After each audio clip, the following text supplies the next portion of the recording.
¿Cómo están, queridos telespectadores? Aquí estamos felices de estar junto a ustedes en una nueva edición de su programa Verdadera Justicia, aquí desde GB Latam TV, que es Giorgio Bongiovanni Latam TV. Como siempre, les pedimos que se suscriban al canal GB Latam TV y pinchen la campanita para que sean avisados de cuando un nuevo video se pone en la plataforma. Como es habitual, me acompaña la investigadora y comunicadora María Cecilia Bartolini. ¿Cómo estás, María Cecilia? Bien, Claudio, ¿cómo estás tú? Muy bien. Buenas tardes a todos nuestros telespectadores. Feliz de poder estar con ustedes y compartir un poquitito de noticias de esas que nos salen en televisión abierta. Así es. A propósito de eso mismo, hoy día lo que está llenando todas las noticias de uno y otro lado, vale decir, las noticias que dan la mayoría de los noticieros occidentales de la agencia AP y Reuters, que pertenecen a la élite mundial y que disparan las noticias para todo el occidente, y las noticias alternativas. Tenemos una impresionante cantidad de noticias respecto del estrecho de Hormuz. Acabamos de ver, y estoy horrorizado después de haber visto un noticiario corto de un canal nuestro que obedece justamente a la corriente occidental. Ustedes saben que somos sumisos de la corriente occidental,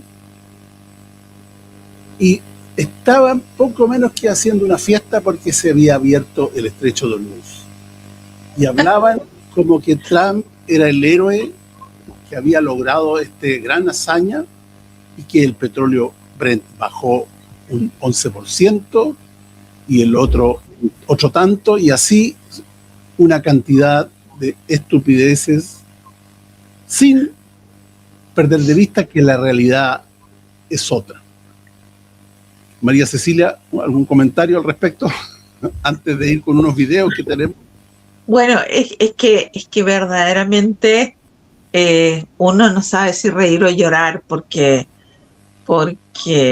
estos noticiarios que debieran de ser de noticias reales, verídicas y de periodistas que debieran atenerse a la ética profesional, son capaces de dar estas noticias brutales. Y yo quiero recordarle un poco a la gente una cosa muy básica. El estrecho de Hormuz nunca estuvo cerrado. Por el estrecho de Hormuz pasaban barcos chinos, rusos, barcos de Omán, y posteriormente han estado pasando barcos españoles, los cuales pagan un valor igual que en el canal de Panamá, en el canal de Suez o en el Biosforo, pagan un monto, ¿no?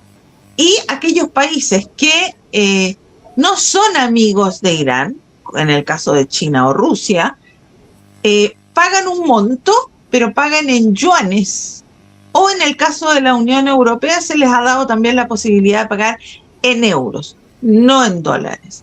Por lo tanto, nunca estuvo cerrado, salvo para Estados Unidos e Israel y para todos aquellos países que apoyaron prestando territorio, espacio aéreo, armamento, dinero, para que atacaran a Irán. Todos los demás países pueden pasar, solo que ahora, por supuesto, el estrecho de Hormuz, que tiene dos países, que es Irán y Omán, que se dividen el estrecho, ¿no?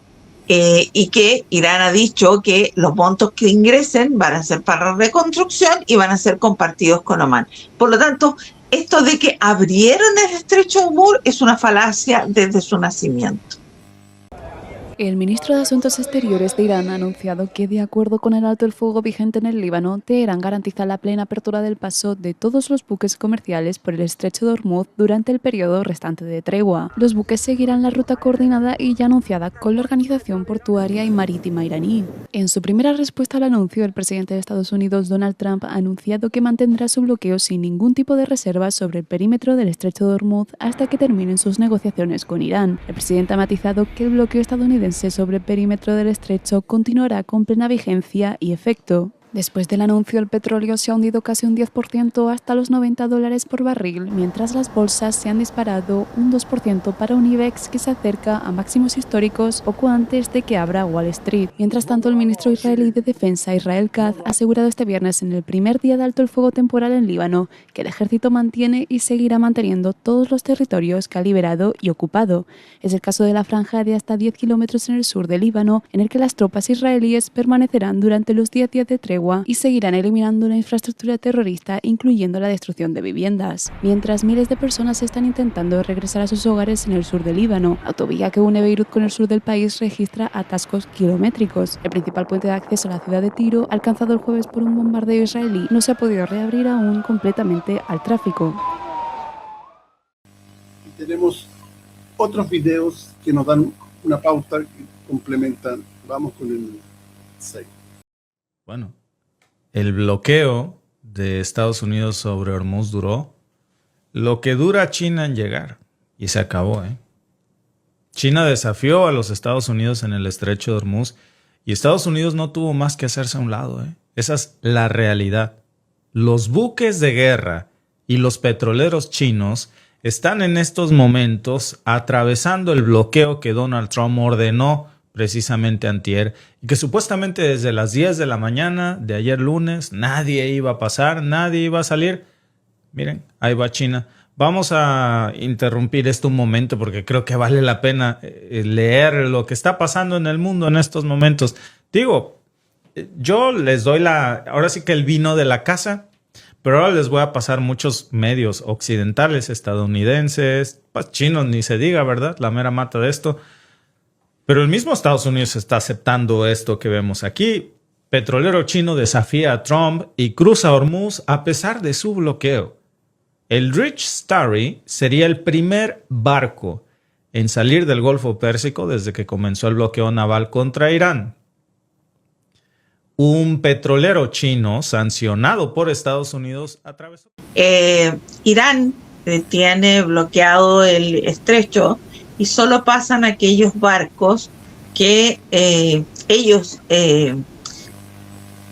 aceptan que pasen cuando son amigos, por supuesto, pasan libremente, y aquellos que quieren pasar, como España, como Italia, que también, Corea del Sur, Japón, que han hablado directamente con el ministro de Relaciones Interiores de Irán, y ellos están pagando una cuota, como se hace en otras partes y en otros canales, digamos, de paso. Acá también están pagando una cuota, pero están pagando una cuota en yuanes. Entonces, están dejando de lado al dólar. Y el cerco que hizo Estados Unidos es mucho más afuera del estrecho de Hormuz, porque de hecho, hace unos días, durante la semana, hubo una fragata, me parece, que se acercó para el tema de bloquear el estrecho, y desde Irán le dijeron: oiga, usted está entrando en aguas territoriales, aléjese, porque si no, no lo vamos a perdonar, digamos, no lo vamos a bombardear. Y se fueron, tal como se han ido los, ¿cómo es que se llama? Los, estos barcos que sufrieron el ¿cómo se llama? El Lincoln, el portaaviones. Tal como se han ido los portaaviones. También se fueron. Por lo tanto, están muy afuera, pero han pasado barcos rusos, han pasado barcos chinos, y Estados Unidos no ha detenido a nadie. Al menos a eso no. Es tanta la desesperación por el cierre del estrecho de Hormuz, a pesar de que Trump dice que no necesita el estrecho de Hormuz porque él tiene petróleo suficiente, pero ahí no está el problema. El problema es que ellos necesitan el flujo de petróleo de los países árabes como Arabia Saudita, Emiratos Árabes, Kuwait, Qatar, Bahrein, etcétera, porque ese petróleo se vende en petrodólares y eso produce flujo de dólares que redunda en la bolsa en Wall Street. Sí. Sin eso se ahogan. Entonces, más allá de la necesidad real de petróleo de Estados Unidos, ellos tienen la necesidad de ese flujo. Eso es lo que están. Y por eso ya no hayan que hacer. Está bloqueado el estrecho y estos se pusieron más afuera, haciendo un bloqueo que no lo cree nadie. Nadie que pueda pensar un poco se da cuenta que es un circo. China pasó como Pedro por su casa al lado de los barcos norteamericanos. Entonces, ellos quieren aparentar que tienen el control, pero no lo tienen. Y eso los desespera. Ese brutal bombardeo que vieron ustedes en este video que les puse sucedió en una base militar de los Estados Unidos que, para variar, está en Turquía. ¿Qué quiere decir eso, amigos? Pues que la guerra se expande hasta las fronteras de la OTAN. Dice aquí alguien en el chat, y tiene toda la razón en señalarlo, tremendo quilombo en el que nos acaba de meter este par de locos. Tremendo quilombo. Déjame poner tu comentario porque me parece que es muy cierto. Ahí está. Suave Brisna dice, ¿en qué tremendo quilombo nos metieron estos dos insanos? Y ahora, amigos, pues henos aquí. Ya estamos viendo cómo esto se expandió. Las imágenes que ustedes vieron pues muestran esos hangares de los Estados Unidos colapsados, restos de aviones de transporte estadounidenses sobre la pista, pues reducidos otra vez a ceniza. Bueno, ahí teníamos. No es la actitud de un país que va perdiendo, que ataca base militar norteamericana en Turquía, ¿no? No, absolutamente. Y el problema que tiene Estados Unidos, como tú bien decías, son los petrodólares. El hecho de que Irán esté vendiendo su petróleo y esté cobrando por barco en yuanes es un problema gigantesco, considerando que ahora, en un par de meses, Estados Unidos tiene que pagar los intereses de su deuda, porque su deuda ya no es pagable, pero tiene que pagar los intereses de la deuda fiscal que tiene Estados Unidos. Y no está teniendo los ingresos por petrodólares que deberían estar teniendo. Ahora bien, Irán dijo, si siguen con esto, porque hay muchas personas que han dicho, pero ¿por qué Irán acepta este alto al fuego? Que de hecho Israel desde un principio siguió bombardeando Líbano una y otra vez, a pesar de que el Líbano era parte del alto al fuego. Porque de alguna manera este tiempo le ha dado a Estados Unidos la posibilidad de reagruparse, ha mandado más personal militar, más aviones y más pertrechos que han venido desde Estados Unidos a Europa, no por España, sino que ahora por Alemania, y de Alemania al Medio Oriente. El problema es que probablemente Irán está haciendo lo mismo. Ahora, ¿lo van a bombardear? Por supuesto que sí, le han hecho mucho daño, pero no han logrado llegar a las fábricas de armamento, ni de drones, ni de misiles, porque esas están bajo tierra. Y Estados Unidos no tiene la capacidad para llegar a donde están estas fábricas, porque están bajo montañas de granito. Ese es el tema. Claudio. Bueno, vamos a compartir con ustedes partes interesantes y arbitrariamente seleccionadas por nosotros de un artículo de Antimafia 2000 que habla de los accionistas de la guerra, el sistema Trump, dice María Cecilia. Dice, patrimonio neto, de la caída a la multiplicación. Para comprender la magnitud de lo que está sucediendo, es necesario comenzar con un contexto, que hace que la trayectoria sea aún más vertiginosa. Cuando Donald Trump llegó a la Casa Blanca en enero del 2017, Forbes estimó su patrimonio neto en alrededor de 3.500 millones de dólares, acumulados durante décadas a través del imperio inmobiliario tradicional de la organización Trump. Hoteles, complejos turísticos, campos de golf, licencias de marca y torres residenciales.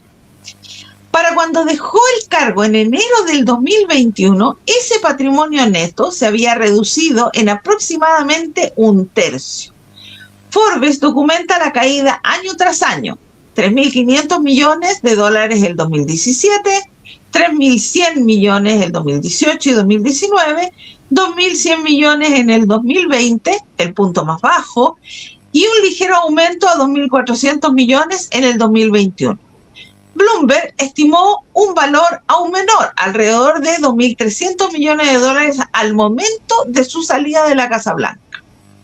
El declive se debió principalmente al impacto de la pandemia en hoteles, torres de oficina y complejos de golf. El teletrabajo desplomó el valor de los inmuebles comerciales, el turismo se paralizó y las consecuencias del 6 de enero llevaron a las instituciones como Deutsche Bank a distanciarse de la organización Trump. La humillación también fue simbólica. Por primera vez en 25 años, el patrimonio neto de Trump resultó insuficiente para figurar en la lista Forbes 400, la clasificación de los 400 estadounidenses más ricos, al no alcanzar el umbral de los 2.900 millones de dólares. 5 años después, la situación es irreconocible. Según Forbes, el patrimonio neto de Trump ha crecido aproximadamente 3.000 millones de dólares solo en el último año, alcanzando un total estimado de 7.300 millones de dólares.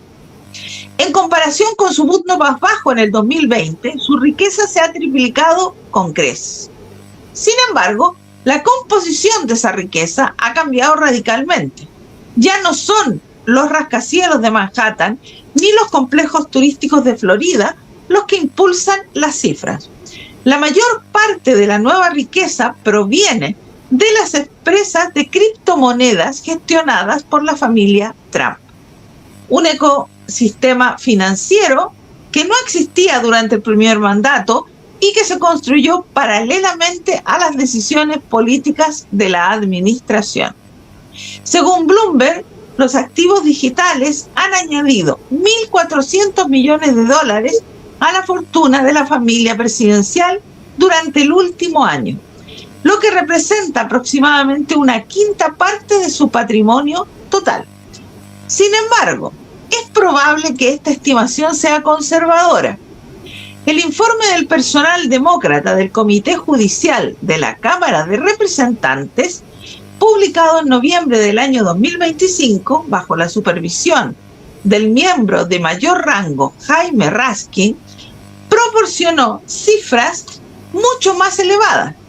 Las tenencias de criptomonedas de la familia Trump podrían haber alcanzado 11.600 millones de dólares, con más de 800 millones de dólares en ingresos por la venta de criptoactivos solo en el primer semestre del 2025. La arquitectura completa: 6 niveles de conflicto de intereses. Repasemos, dice, el sistema en su totalidad, porque en su totalidad donde se revela su verdadera naturaleza. Primer nivel: financiación preventiva.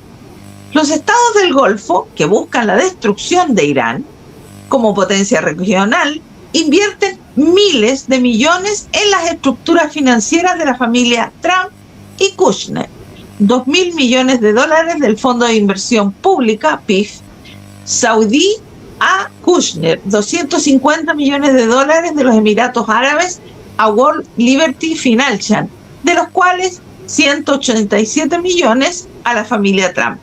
7.000 millones de dólares en acuerdos inmobiliarios saudíes con la organización Trump. 400 millones de dólares en un avión de Qatar regalado a Donald Trump durante su primer año. Y $200 millones de los Emiratos Árabes a Affinity Partners. Segundo nivel, la decisión política. Dice, la administración lanza una guerra contra Irán que las agencias de inteligencia estadounidenses no consideraban una amenaza inminente. El yerno del presidente, beneficiario de fondos saudíes y emiratíes, lidera las negociaciones, cuyo fracaso desemboca en la guerra. Aquí hay que aclarar una cosa, no fracasaron las negociaciones. Se había llegado a un punto absolutamente donde Irán había aceptado mucho de lo que había dicho Donald Trump, salvo el tema de los misiles, y estaban a horas de llegar a un acuerdo cuando el ministro de Relaciones Exteriores de Omán viaja a Estados Unidos y le dice, no nos vamos a juntar con usted, váyase, y luego bombardean. El enviado especial que lo acompaña es el cofundador de la empresa de criptomonedas en la que los Emiratos Árabes aún unidos han invertido $250 millones. Tercer nivel, beneficio directo del conflicto. Los hijos del presidente invierten en empresas de drones militares que se benefician de los programas de adquisición del Pentágono y del uso masivo de drones en la guerra contra Irán. Estas mismas empresas se preparan para salir a la bolsa, multiplicando el valor de las participaciones de la familia. Cuarto nivel, beneficio indirecto. Los precios del petróleo se disparan por encima de los $110 el barril, generando ingresos extraordinarios para los mismos estados del Golfo que financiaron a la familia Trump, cerrando el círculo y fortaleciendo la relación de dependencia mutua. Quinto nivel, la desregulación como multiplicador. La administración desmantela simultáneamente los mecanismos de supervisión que podrían obstaculizar al sistema. La SEC suspende las investigaciones sobre empresas de criptomonedas vinculadas a donantes. El Departamento de Justicia disuelve su unidad de control de criptomonedas y se derogan las normas de protección al inversor de la era Biden. Sexto nivel, la inmunidad política. Cuando un organismo del Congreso, del partido político del presidente, descubre accidentalmente la red financiera de la familia Trump mientras investiga la manipulación de acciones chinas, el mecanismo se paraliza. La Comisión de China descubre que Dominari Securities, una de las empresas investigadas, está vinculada a los hijos del presidente. Vence el plazo para la presentación de los documentos. La respuesta es evasiva. El Congreso duda. El caso Dominari es una pequeña demostración de que el sistema no solo está diseñado para generar ganancias, sino también para ser intocable. La ausencia de precedentes.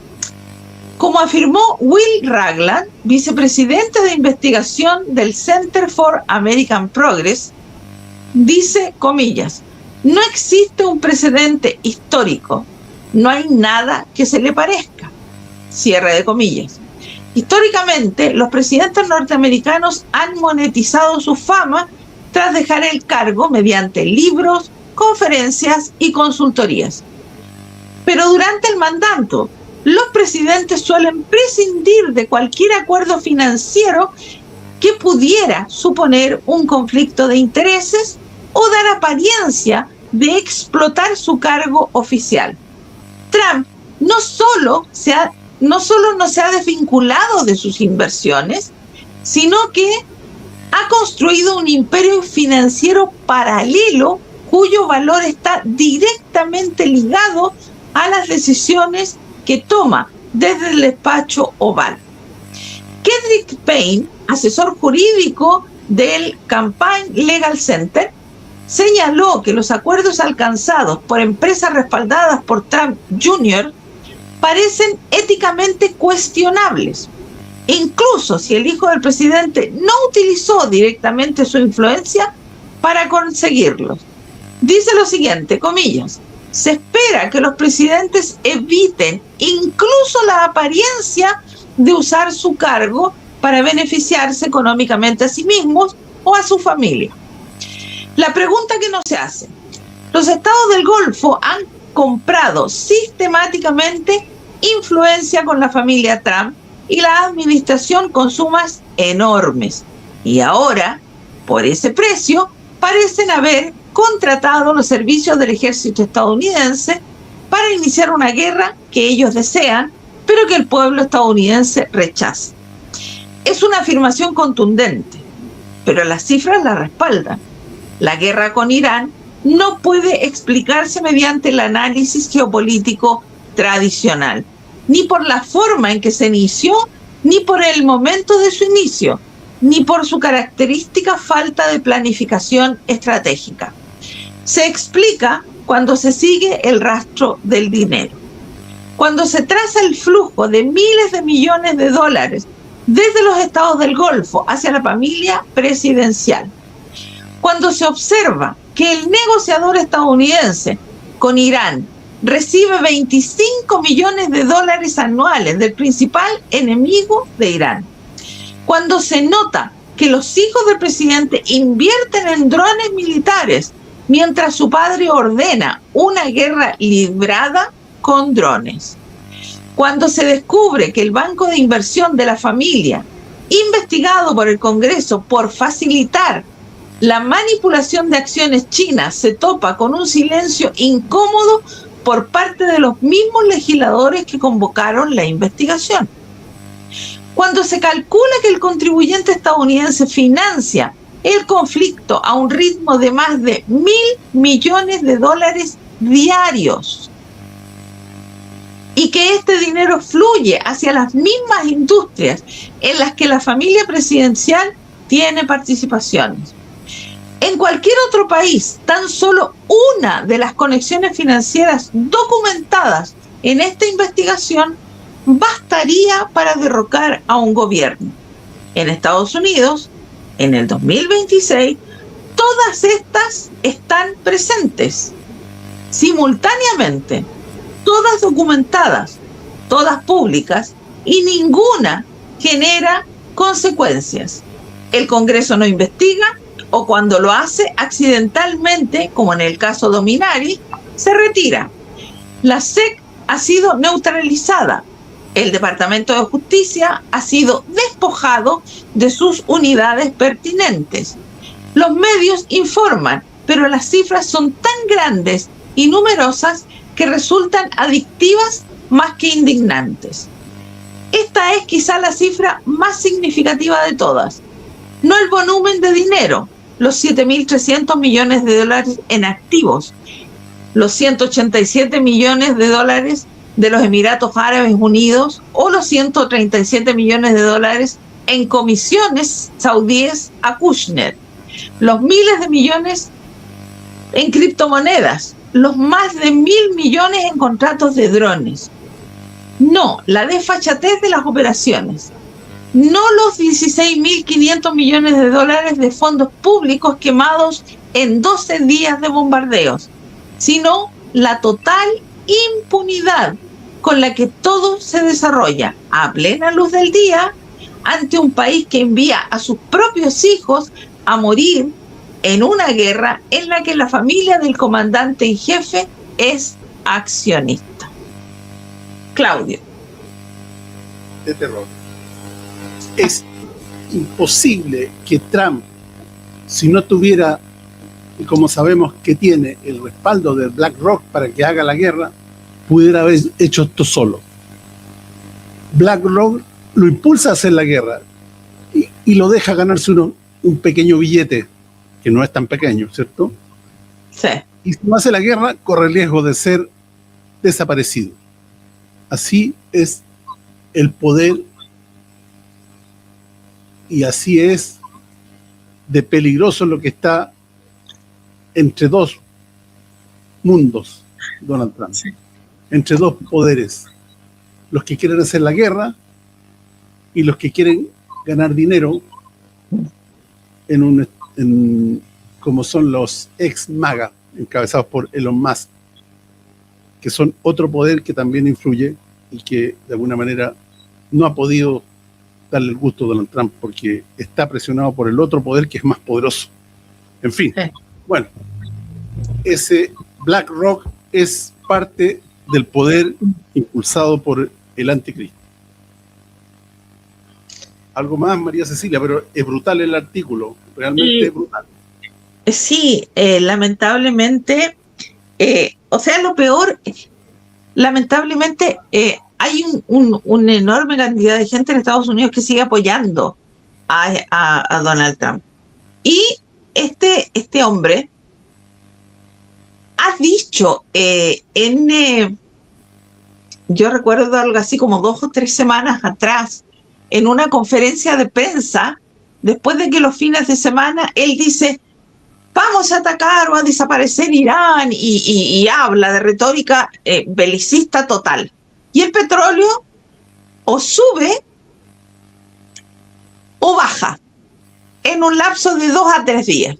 Y luego, en una conferencia de prensa, le dice, no, pero estamos súper bien, hemos ganado tanto, tú ganaste 900 millones y tú tanto, a sus amigos, en una conferencia de prensa.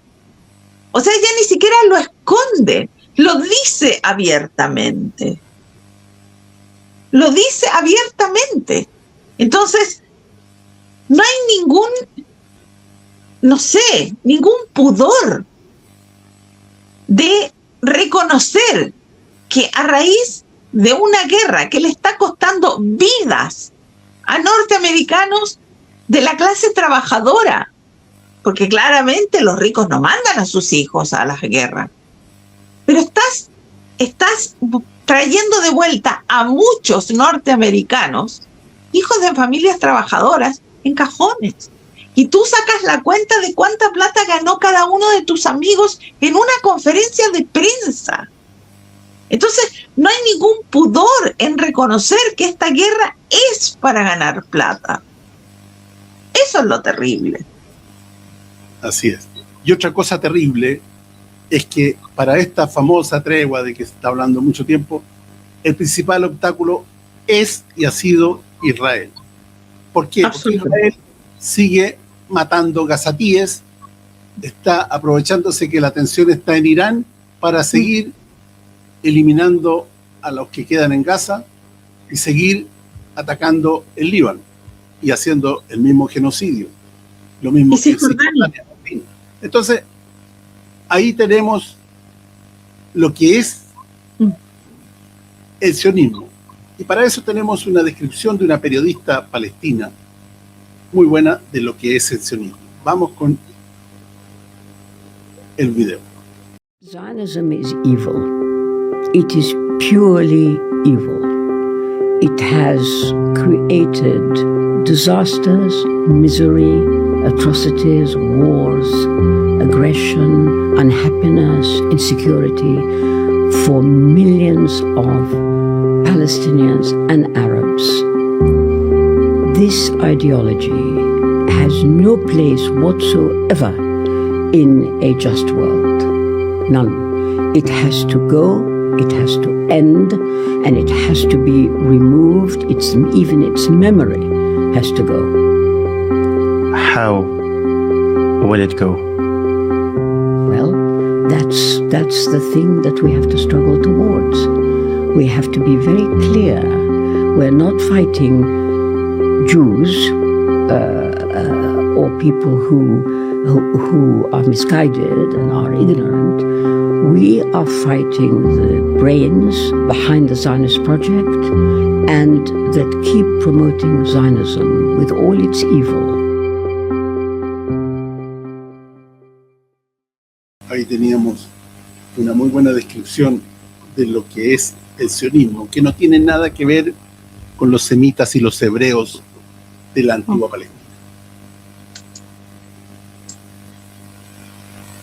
Vamos por otro video, a propósito de que en la Palestina ocupada salió una ley en la Knesset aprobada de que todos los prisioneros palestinos serían asesinados, ahorcados. Sí. Este es el sionismo. Ujú. Vamos.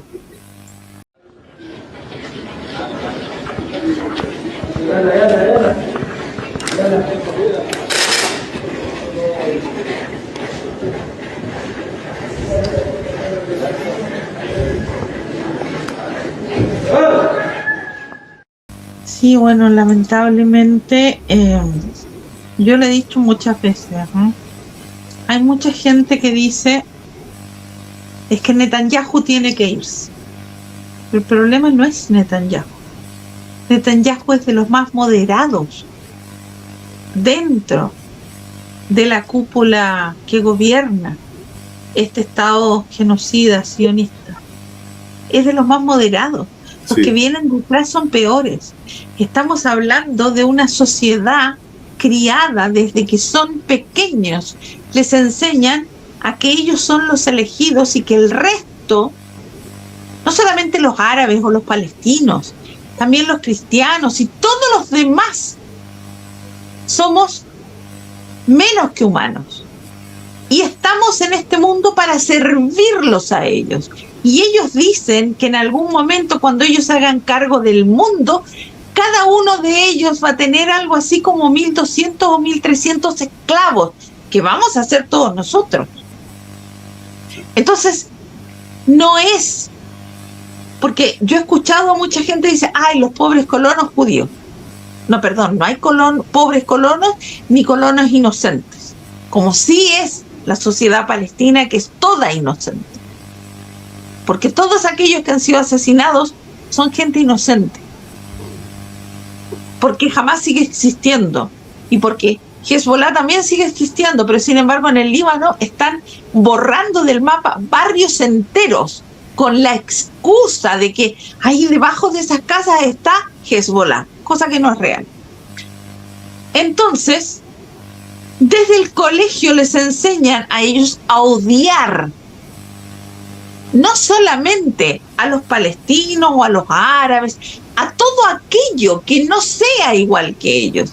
Por ejemplo, en Israel, en Jerusalén, una ciudad santa, ¿no?, donde hay mucho cristiano, son violentados también por esta gente.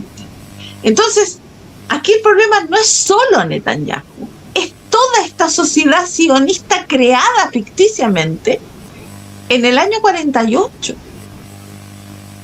Toda esa sociedad tiene que desaparecer. ¿Para qué? Y cada uno de ellos tiene que volver a su propia patria, porque la gran mayoría viene de Europa del Este, otros de África, otros de América Latina o de Asia. Pero tienen que volver a sus lugares de origen, porque ellos son el detonante de toda la violencia en Medio Oriente. Claudio. Sí, efectivamente. Y a propósito de lo que estamos diciendo, tenemos un video que nos habla justamente de los apetitos que tienen territoriales los sionistas. Vamos con el video. El primer ministro de Israel, Benjamín Netanyahu, amenaza a España con gravísimas consecuencias. A España, no a Pedro Sánchez, no al gobierno español, a España. Y todavía estoy esperando aquí a los patriotas, estos que llevan las banderitas a los platós de televisión, la bandera, la de la Legión, que se dice que son muy patriotas, y en estos momentos es cuando hay que demostrar el patriotismo. Ahora, cuando están atacando a nuestra patria, España, cuando la están amenazando, dice que nos van a destruir también a España. Ahora es cuando tienen que salir los patriotas y todos estos partidos patrióticos. En tromba tenemos que salir todos los españoles a defender a España. Es que esto es algo inusual, inédito, que el primer ministro de un país amenace a otro país en su conjunto. ¿Pero esto ya qué es? ¿Hasta dónde vamos a llegar? A ver, tanto patriota de boquilla, a ver dónde están. Aquí tenemos que salir todos en tromba a las calles a manifestarnos en contra de Netanyahu, que no significa ir ni contra todo Israel, ni contra, mucho menos, contra todo el pueblo judío, pero sí contra Netanyahu y contra su gobierno. Y no como ellos que dicen que nos van a destruir a toda España, algo que no vamos a permitir ninguno, por supuesto, solo faltaría. Si quieres saber más, aquí tienes el vídeo completo en el enlace. Es una persona que conocemos y que es seria la que está diciendo eso. tiene un canal de YouTube que se llama el canal del Coronel, así que por si lo quieren ver, realmente lo recomendamos. Ahí tenemos que los apetitos territoriales del sionismo, a través de Marruecos, a quienes están armando hasta los dientes, para que muy pronto ataque España. Así que los conflictos están en todas partes. Se levantará nación contra nación y reino contra reino, ha sido dicho en la Escritura. Tenemos, por ejemplo, también, así, un paréntesis muy breve, en Ucrania, lo que está haciendo Ucrania, lo único que está haciendo son ataques terroristas a Rusia con drones. Y como las fábricas de drones en Ucrania se las destruyen, están fabricando drones en Europa, y el vicepresidente del Consejo de Seguridad, Dmitry Medvedev, ha dicho que esas fábricas que están en Europa son objetivos legítimos, porque de ahí salen los drones para atacar a Rusia. Eso significa extender el conflicto a Europa, así de simple. Así que esto no se aplaca, no termina, todo lo contrario, aumenta, aumenta y aumenta. María Cecilia. Lo que pasa es que hay que preguntarse a quién le sirve la guerra. Primero, Netanyahu necesita guerras. ¿Por qué?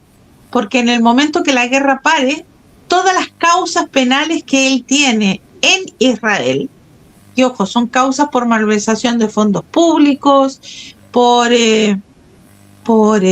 ¿cómo que se llama? Por cohecho y por otro tipo de cosas de ese tipo, están en juicio, lo tienen en juicio y se detienen porque hay una guerra. Mientras no se detenga la guerra, él puede seguir mandando. Cuando se detenga la guerra, lo más probable es que termine en la cárcel. Eso por un lado. Y por otro lado, Estados Unidos necesita conflictos. Recordemos que Estados Unidos es un país que tiene alrededor de 250 años de creación. Solo 16 de todos esos años lo ha pasado sin guerra. 16. Todo el otro tiempo lo ha pasado en guerra. ¿Por qué? Porque su economía funciona en base al armamento, la industria militar. Entonces necesita conflictos para armar a ambos bandos y el vender. La OTAN, por ejemplo, un ejemplo, Estados Unidos es quien manda a la OTAN. Todo aquel país que firma con la OTAN, firma además un contrato que dice que cuando ellos quieran cambiar, reponer o modernizar su armamento, se lo tienen que comprar ¿a quién? A las fábricas norteamericanas, a nadie más. Entonces amarran a todos los países de la OTAN a que tienen que comprar armamento, su armamento, y mueven otra vez su economía. Su economía se basa en la guerra. Es una economía de muerte. Y lo ha hecho siempre, no es nuevo. Entonces, ese es el problema. Mientras estos dos países necesiten de la guerra, uno para subsistir y el otro para no ir a la cárcel, va a seguir habiendo conflictos. Claro. Vamos con el video 4. Lo que está pasando no se puede maquillar por mucha propaganda que quieran vendernos. En el Estado sionista de Israel se normaliza el fascismo. Se extiende una retórica genocida que ya no se oculta. La periodista Abby Martin lo cuenta desde Jerusalén. They know exactly what's going on. They have more honest media than the US. They see exactly what they're doing. They see the footage. They know the kids are starving. They agree with it. And this is overwhelmingly displayed. This is not just anecdotal through my man-on-the-street interviews when I was in Israel, which I was floored by in a period of relative calm. I mean, it's never relative calm for Palestinians, obviously, but this was in Jerusalem in a place called Tolerance Square, right in front of Zara, you know. And I'm talking to people from all walks of life. Every single person espoused genocidal rhetoric. Kill them all, bomb them all, drop a big nuke, expel them. We don't want them here. Personas corrientes expresan discursos de odio, justifican el genocidio, hablan de exterminio como si fuera una opción legítima. No son casos aislados. I just think we need to kill them, every one of them, and that's it. And if not that, because the country will not let that happen, the government. Just, the least we can do is just kick them out of our land. Because this is our home, this is our land, and we deserve it. Es un clima social que se está consolidando. Cuando el fascismo se vuelve cotidiano, cuando la deshumanización se instala en la calle, el genocidio deja de ser una amenaza lejana, se convierte en presente. Until then, I'd been kind of placated by politicians and media that the two-state solution was possible, right? I didn't really realize the impossibility of that until I was there and saw there is no more West Bank. And Israeli society has gone full fucking fascist. It's like Berlin 1930. I mean, it really was horrific. I felt like I couldn't spend a dime and I felt like I had to take a shower. I was so repulsed by the casual genocidal nature. I've never experienced anything like that. Arabs make a piguim and we need to kill Arabs. The Islam is it's a very bad disease, not just for Israel, for all around the world. בסדר בעברית? פשוט מאוד, צריך להיכנס לשטחים וכל מחבל שעושה פיגוע צריך להרוג אותו, צריך להרוג את המחבלים ואז הם יפחדו ולא יעשו לנו בעיות והכל יהיה בסדר. הם יהיו בכפרים שלהם, אנחנו נחיה פה, לא צריך להיות ביחד והכל בסדר.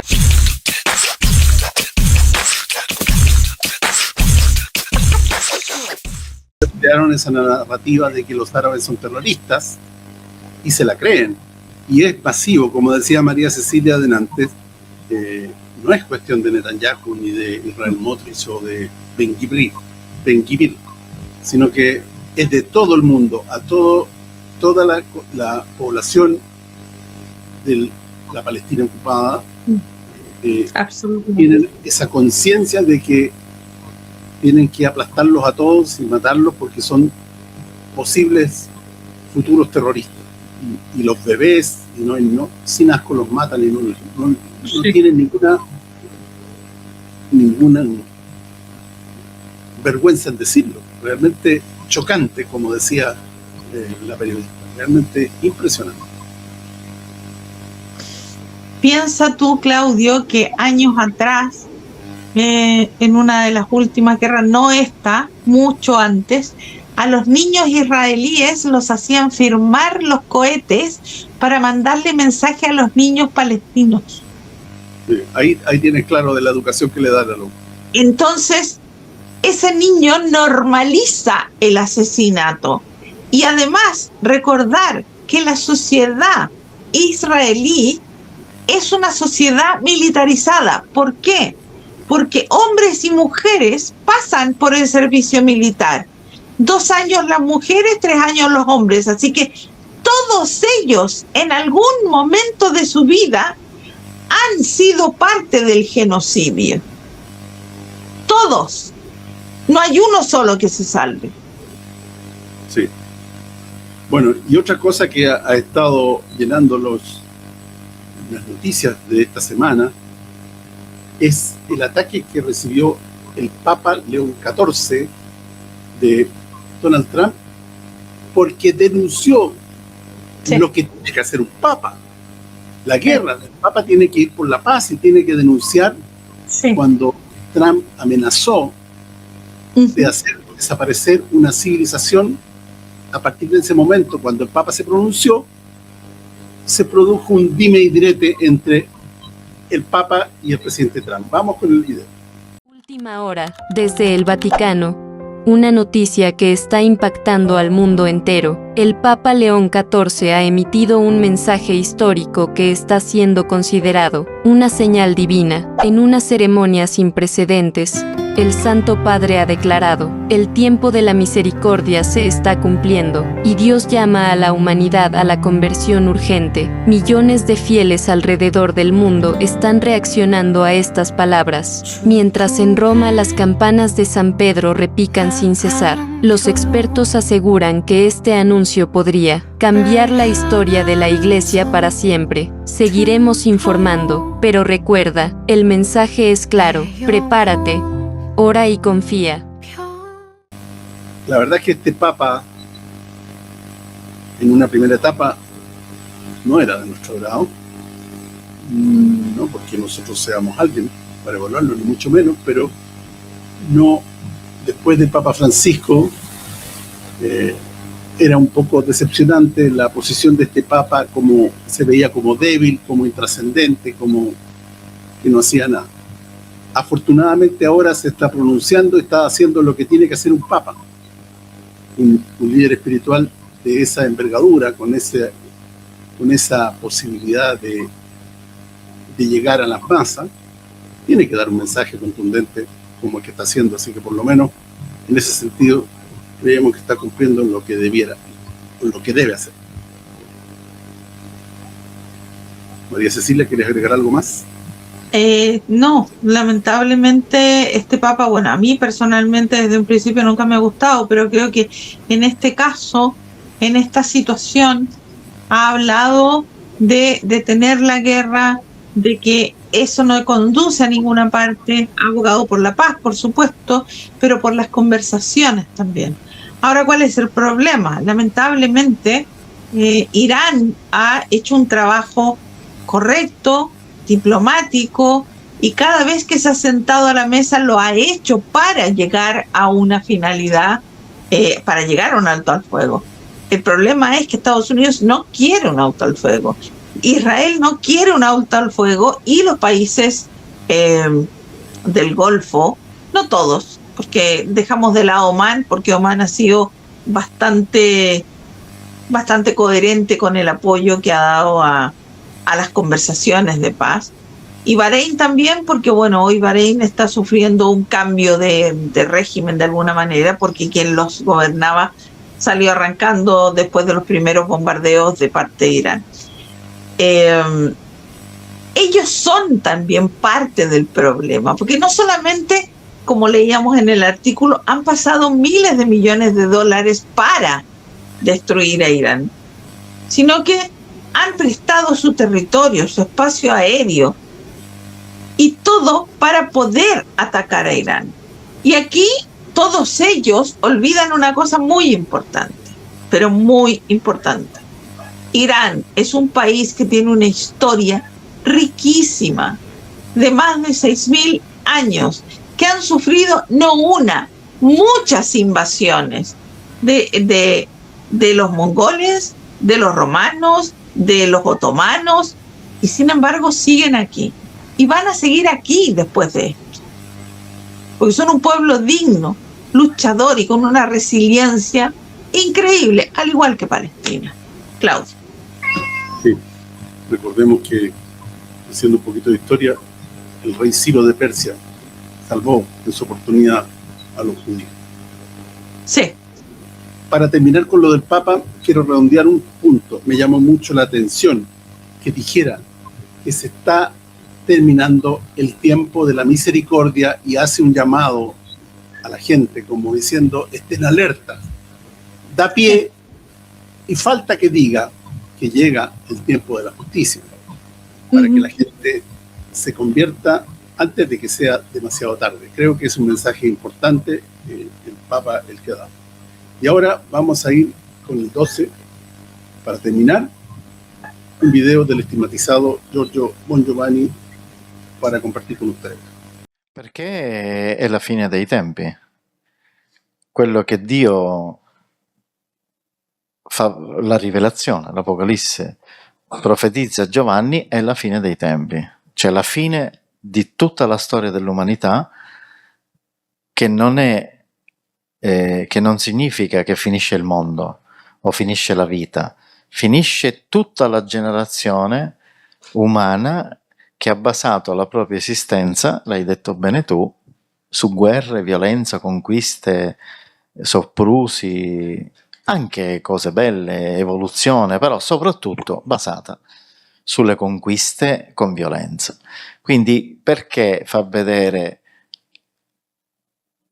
guerre, succederanno queste cose? Perché in questo tempo, cioè questo, si verificherà la fine dell'umanità, come si dice nella religione, la fine del mondo, che poi è sbagliato, non finisce il mondo. E per un secondo motivo, Dario, perché vengono utilizzate le armi atomiche, che non sono state mai utilizzate. Non ci sono state mai guerre, tranne il bombardamento di Hiroshima e dove stati opposti si bombardano a vicenda, tu intendi? Sì, non ci sono state mai guerre nucleari, quindi profetizza una verità, purtroppo, un evento purtroppo unico nella storia del genere umano. Ci sono state guerre, ma non ci sono state mai guerre nucleari. Grazie a Dio, perché se ce ne fosse stata solo una saremmo tutti morti. E quella profezia, Armageddon, si riferisce all'utilizzo delle armi atomiche. Hoy teníamos el tiempo, una descripción muy resumida del tiempo que estamos viviendo, donde habla claramente de que al final habrá el uso de armas atómicas y que lamentablemente es algo que no podemos evitar, pero sí lo podrán evitar la destrucción de la humanidad, los seres cósmicos que vendrán acá en nombre de Dios, tal como anunció la Virgen de Fátima en el tercer secreto de Fátima, algo que no se ha dicho. Y también es muy importante que se habla ahí del fin de los tiempos, que no significa el fin del mundo, sino que significa el fin de la vida como la estamos llevando, absurda que llevamos en función del dinero. Eso es lo que va a terminar. Y no podrán, lamentablemente, no podrán participar muchos de ese nuevo mundo. Solamente los que hayan hecho las obras y que sean como el Señor nos habló en las bienaventuranzas. Los puros de corazón, los justos, en fin, los mansos y humildes de corazón, ellos serán los que podrán participar en el nuevo mundo. El resto tendrán que ir a otros lugares. Bueno, ¿algo más, María Cecilia, antes de despedirnos? No, le pedimos a la gente que no nos crea. El informe, el artículo ese que leímos una pequeña parte, está en Antimafia 2000. Es mucho más largo, mucho más completo y verdaderamente creo que es muy importante. Está escrito por Margarita Furlan, una gran periodista, y tiene varios artículos más.